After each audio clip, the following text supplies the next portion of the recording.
প্রশ্ন কিছু থেকে যায়, আপনাদেরকে লাগাতার এই প্রশ্ন করে যেতে হবে। প্রশ্নটা কি? যেই কাশ্মীরে 5 মিটার 10 মিটার ছাড়া ছাড়া সেন্ট্রাল ফোর্স থাকে, সেই কাশ্মীরে AK-47 এর মতো বড় হাতিয়ার নিয়ে কিভাবে হত্যা লীলা চালালো, এইটাও কিন্তু উত্তর কাকে দিতে হবে? শুভেন্দু অধিকারীর নেতা মোদীকে দিতে হবে। এটাও কিন্তু আমাদের মাথায় থাকতে হবে। শুভেন্দু অধিকারী প্রতি চিৎকার চেঁচামেচি করছে, ওনাকে প্রশ্ন করতে হবে গণতান্ত্রিক প্রক্রিয়ায়। আমরা এখান থেকে প্রশ্ন করি, এটা বলতে হবে যে আমি আপনাদের জানিয়ে রাখি, পশ্চিমবাংলায় 3 জন খুন হয়েছে, শহীদ হয়েছে এই টেরর অ্যাটাকে নাগরিকদের মধ্যে। তার মধ্যে একজন বেহালার শখের বাজারে সবির গুহ নামে এক সাহেব, তার বাড়িতে আমি গিয়েছিলাম, কথা বলেছি, কথা বলে জানতে পেরেছি যে যখন গুলি চালিয়েছে জঙ্গিরা, যখন আক্রমণ করেছে জঙ্গিরা, তার প্রায় 2 ঘন্টা পরে ফোর্স এসেছে তাদেরকে উদ্ধার করতে। যে কাশ্মীরে 5 মিটার 10 মিটার ছাড়া ছাড়া ফোর্স থাকে, প্রায় 2 ঘন্টা পরে কেন ফোর্স আসলো, সে প্রশ্ন থেকে যাচ্ছে না ভাই? রাজনৈতিক দল হিসাবে সে প্রশ্ন করতে হবে বারবার। তাই এই আলোচনা সভা থেকে আইবি, সেন্ট্রাল আইবি যারাই আওয়াজ শুনবেন, তাদের মাধ্যমে দেশের সরকারের কাছে আমি জানতে চাই, এটা শুধু নওশাদ সিদ্দিকীর কথা নয়, এই যদুরাটি বা বেড়াচাপার মানুষের কথা নয়, বাদুড়িয়ার মানুষের কথা নয়, সারা দেশের মানুষের কথা, যে 2 ঘন্টার পরে কেন আমাদের সেনা আসলো। 2 ঘন্টা হয় তাদেরকে খবর দেওয়া হয়নি, আর নাহলে তাদেরকে আটকে রাখা হয়েছিল, আসতে দেয়নি। কারা খবর দেয়নি বা কারা আটকে রেখেছিল, সেইগুলোকে খুঁজে বার করতে হবে, তদন্ত করতে হবে, তাদের বিরুদ্ধে ব্যবস্থা গ্রহণ করতে হবে। আওয়াজ তুলতে হবে না? এটা ভারতবর্ষ প্রশ্ন করছে, এটা নাগরিক প্রশ্ন করছে। এই প্রশ্নটা যাতে সবাই করতে পারে, তার জন্য হিন্দু মুসলমানের মধ্যে বিভেদ লাগানোর চেষ্টা করছে।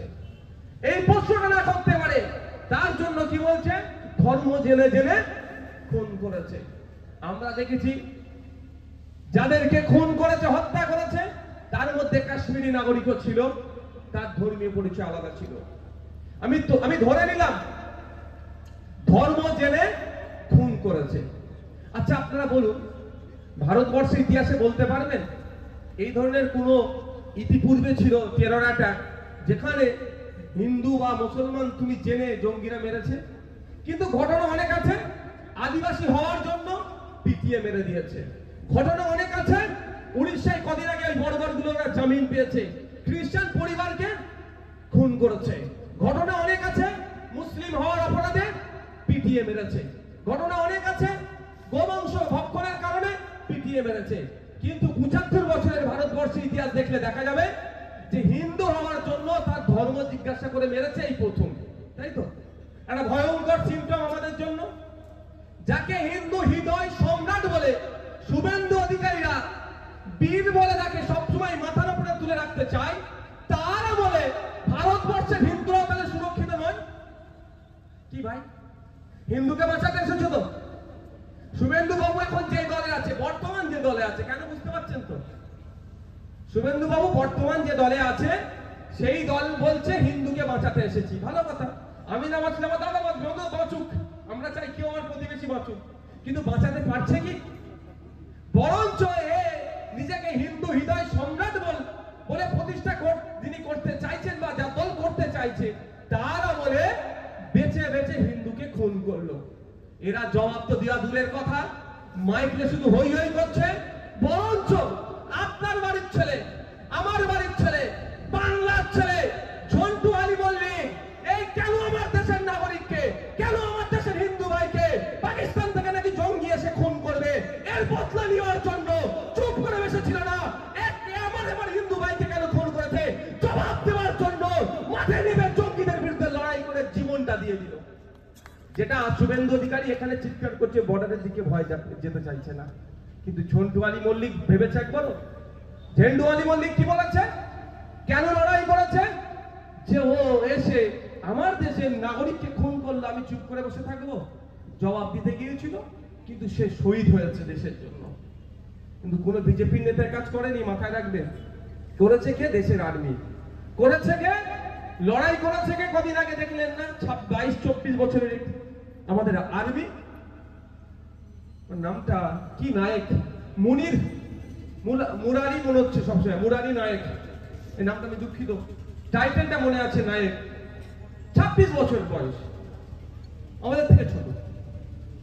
কেন জীবনটা দিয়েছেন? লড়াইটা কাদের বিরুদ্ধে? আর কেন লড়াই? কেন লড়াইটা? আমরা যাতে নিরাপদে থাকি, সেই লড়াই। আমরা নিরাপদে থাকবো যাতে, আমরা শান্তির সাথে যাতে থাকি তার জন্য লড়াই করছে। আর কিছু রাজনৈতিক কারবারিরা তাদের আত্মবলিদান, আত্মত্যাগকে রাজনৈতিক ফায়দা নেওয়ার চেষ্টা করছে। তাই সময় এসেছে ঐক্যবদ্ধ হতে হবে, ঐক্যবদ্ধ হয়ে লড়াই করতে হবে। যারা আমাদের সেনাদের আত্মত্যাগ, আত্মবলিদানকে নিয়ে রাজনীতিকরণ করতে চাইবে, তাদেরকে আমরা গণতান্ত্রিক প্রক্রিয়াতে ক্ষমতাচ্যুত করব। তার পরিবর্তে আমরা যারা আমাদের সেনাদের যে সমস্ত গ্যাপগুলো আছে, 2019 সাল থেকে আর্মিতে কোনো রিক্রুটমেন্ট নাই, আর্মির শূন্য পদ হয়ে যাচ্ছে, আর্মির পোশাক নিয়ে, আর্মির খাবার নিয়ে অনেক গোলযোগ আছে, অনেক অভিযোগ থাকার পরেও মোদী সরকার ঠিকঠাক পূরণ করছে না। তাহলে আমাদেরকে ওর জায়গায় কাকে আনতে হবে? সত্যি যদি আমরা সচ্চা দেশপ্রেমিক হই, আমরা আমাদের আর্মিদের জন্য সবসময় থাকবো তো নাকি? এই কারা থাকবেন বলুন?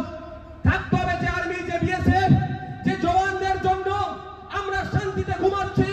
পাকিস্তান থেকে শুনছিলাম যখন, যদিও মিডিয়ার মাধ্যমে, মিডিয়া কতটা সত্য খবর করেছে আর বলতে লাগবে না, আমি বিতর্কে যাচ্ছি না, তারপরও যে অ্যাটাক গুলো করছিল, আমরা তো এখানে টুইটে বসে, সোশ্যাল মিডিয়ায় বসে খুব লিখছিলাম, কিন্তু যারা ওই গোলার সামনে দাঁড়িয়ে ওই গোলাগুলোকে প্রতিহত করছিল, তারা কারা? আমাদের আর্মি। তারা, তাই আর্মির ক্ষেত্রেও 2019 সালের পরে আর কোনো রিক্রুটমেন্ট হয়নি, শূন্য পদ বেড়ে গিয়েছে। সেই আর্মি শূন্য পদ পূরণের দাবি আমরা এখান থেকে করছি। আজকে এই স্মরণ সভাতে আমরা স্মরণ করি তাদের, যে সমস্ত ভাইগুলোকে নির্বিচারে, নিরস্ত্র ভাইগুলোকে যাদেরকে ফোন করেছে, তাদের পরিবারের প্রতি সমবেদনা, এবং সাথে সাথে একটাও নয় বর্বররা ছাড় পায়, তার জন্য আমরা কেন্দ্র সরকারকে বারবার বলে আসছি, আজকে এখান থেকে বলবো।